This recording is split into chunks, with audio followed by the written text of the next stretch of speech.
স্বাধীন বাংলাদেশের ইতিহাসে ভারতের সাথে শুধুমাত্র একবারই যুদ্ধ হয়েছিল, যার নাম বড়াইবাড়ি যুদ্ধ। এই যুদ্ধে ভারতীয় সীমান্তরক্ষী বাহিনীর বাঙালির কাছে শোচনীয় পরাজয় বরণ করে। বড়াইবাড়ি যুদ্ধে ভারতের 178 জন সৈন্য নিহত হলেও বাংলাদেশের বিডিআরের মাত্র 3 জন সৈন্য নিহত হয়েছিল। বড়াইবাড়ি সীমান্ত সংঘর্ষকে কেন্দ্র করে ভারতের সাথে বাংলাদেশের সর্বমোট 3টি সীমান্ত যুদ্ধ সংঘটিত হয়েছিল। এর মধ্যে 2001 সালের 15 এপ্রিল সিলেটের বধুয়া সীমান্ত, 18 এপ্রিল কুড়িগ্রামের রৌমারী সীমান্ত এবং 19 এপ্রিল পুনরায় বধুয়া সীমান্তের কাছে ভারতীয় সৈন্যদের কাছে বাংলাদেশের বিডিআরের সাথে যুদ্ধ হয়। এই 3টি যুদ্ধে ভারতীয় সৈন্যরা বাংলাদেশের বিডিআরের সৈন্যদের সাথে শোচনীয়ভাবে পরাজয় বরণ করে। কিন্তু প্রশ্ন হচ্ছে, কেন ভারতের সাথে বাংলাদেশের এরকম রক্তক্ষয়ী যুদ্ধ সংঘটিত হলো? কী কারণে ভারতীয় বাহিনী বাংলাদেশের বড়াইবাড়ি গ্রাম দখল করতে আক্রমণ চালায়? তো বন্ধুরা, আজকের এই ভিডিওতে এই সম্পর্কেই বিস্তারিত জানানো হবে, তাই সম্পূর্ণ ভিডিওটি দেখতে থাকুন। বাংলাদেশের সাথে ভারতীয় এই বড়াইবাড়ি যুদ্ধের একটা লম্বা পটভূমি রয়েছে। 1971 সালে বাংলাদেশ স্বাধীন হবার পর থেকেই ভারতীয় সীমান্তরক্ষী বাহিনী বিএসএফ এর বাংলাদেশের সীমান্তের পদুয়া সীমান্ত এলাকায় নানা ধরনের অবৈধ কর্মকাণ্ড চালিয়ে আসছিল।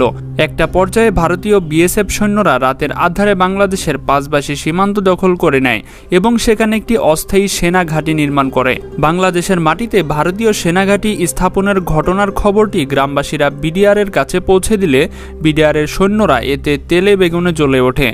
বাংলাদেশের বিডিআর সৈন্যরা যে কোনো মূল্যে বাংলাদেশের পদুয়া সীমান্তের এলাকা ভারতের দখলমুক্ত করতে দৃঢ় প্রকল্প সংরক্ষণ করে।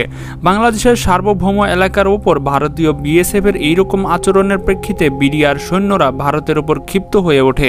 বিডিআর সৈন্যরা পদুয়া গ্রামটি ভারত থেকে দখলমুক্ত করতে বিএসএফ এর ঘাঁটিতে অভিযান চালানোর সিদ্ধান্ত গ্রহণ করে। এপ্রিল মাসের 15 তারিখ গভীর রাতে বিডিআর এর তৎকালীন মহাপরিচালক মেজর জেনারেল ফজলুর রহমানের নির্দেশে 400 জন বিডিআর সৈন্যরা পদুয়ার অভিযান চালানোর অংশগ্রহণ করে এবং বিডিআরের সৈন্যরা পদুয়া বাহিনীর বিএসএফ ক্যাম্পকে ঘেরাও করে ফেলে। সে সময় পদুয়া ক্যাম্পে ভারতীয় বিএসএফ এর প্রায় 70 জন সৈন্য ছিল, কিন্তু বাংলাদেশের বিডিআর সৈন্যদের মাত্র 6টা গুলি ফায়ার করার পরপরই বিএসএফ এর 70 জন সৈন্য নির্শর্তে আত্মসমর্পণ করে এবং বিএসএফ এর সৈন্যদের ক্যাম্পটি নিজেদের নিয়ন্ত্রণে নিয়ে নেয়। পদুয়ার যুদ্ধে বাংলাদেশের বিডিআরের কাছে পরাজিত হবার পর বিডিআরের ওপর প্রতিশোধ নিতে মরিয়াও হয়ে ওঠে বিএসএফ। এই ঘটনার ঠিক 2 দিন পর পদুয়া থেকে 800 কিলোমিটার দূরে বাংলাদেশের বড়াইবাড়ি সীমান্তে ঢুকে বিডিআরের ঘাঁটিতে ভারী অস্ত্রসহ হামলা চালানোর সিদ্ধান্ত নেয় বিএসএফ।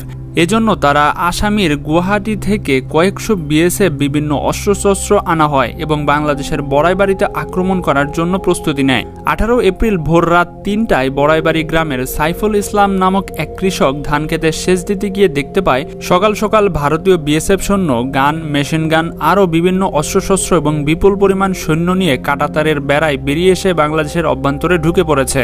এসব ভারত দলের প্রধান উদ্দেশ্য ভোরের আলো ফোটার আগে বিডিআরের বড়াইবাড়ি ক্যাম্প দখল করে নেওয়া।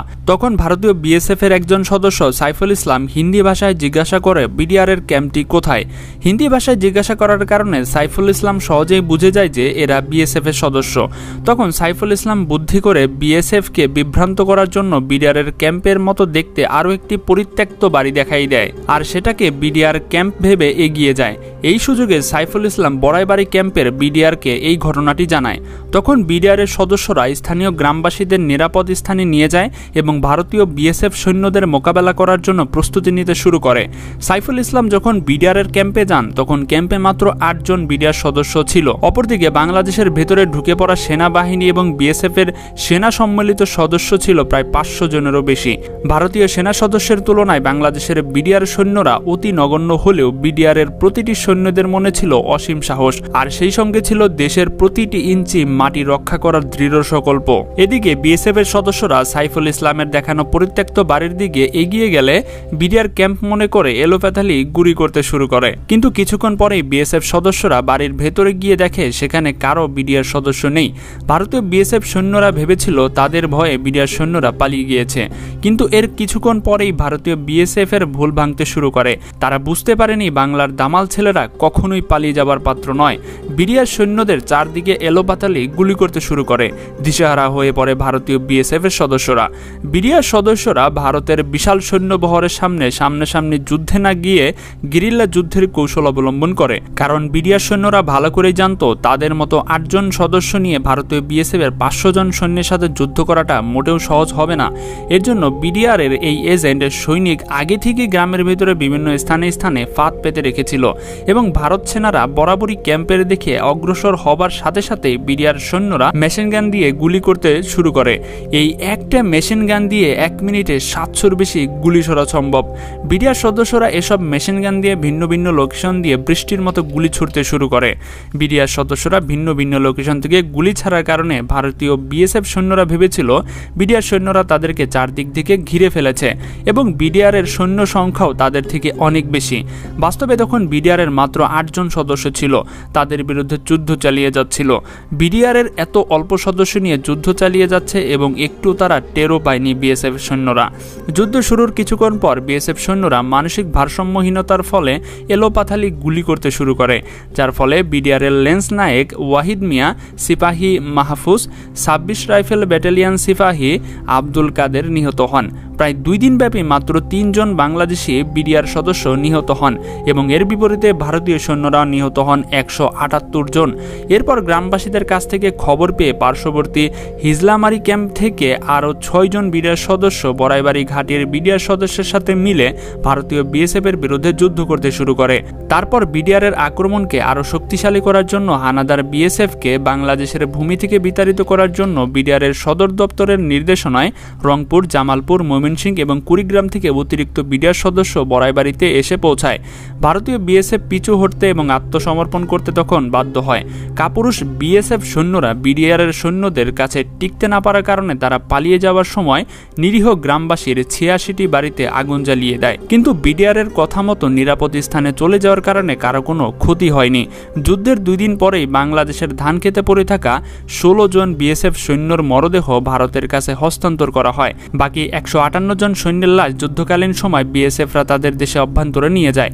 ভারতীয় অভ্যন্তরীণ চাপের পড়ার আশঙ্কায় বিএসএফ বাংলাদেশে পড়ে থাকা 16 জন সৈন্যদের নিহত হওয়ার কথা স্বীকার করলেও বাকি 158 জন সৈন্য নিহত হওয়ার ঘটনাটি প্রকাশ করেনি। প্রত্যক্ষদর্শীরা জানায় বিএসএফ তাদের অনেক সৈন্যদের লাশ ভারতের ভেতরে টেনে নিয়ে যায়। পরবর্তীতে বাংলাদেশ সরকার বড়াইবাড়ি যুদ্ধকে স্মরণীয় করার জন্য সেই পরিত্যক্ত বাড়িটির ওপর বিএসএফ এর গুলির চিহ্ন সংরক্ষণ করে রাখে। স্ক্রিনে দেখানো বাড়িটির ওপরে গোল আকৃতির যে চিহ্নগুলো দেখছেন এগুলোই হলো পরিত্যক্ত বাড়ির ওপর বিএসএফ এর গুলির চিহ্ন। এমনকি বাংলাদেশের সরকার 3 জন নিহত বিডিআর সৈন্যদের সম্মানে একটি স্মৃতিসৌধ নির্মাণ করেন। কুড়িগ্রামের বড়াইবাড়ির মানুষ আজও নিহত ওইসব বিডিআর সৈন্যদের শ্রদ্ধা ভরে স্মরণ করে।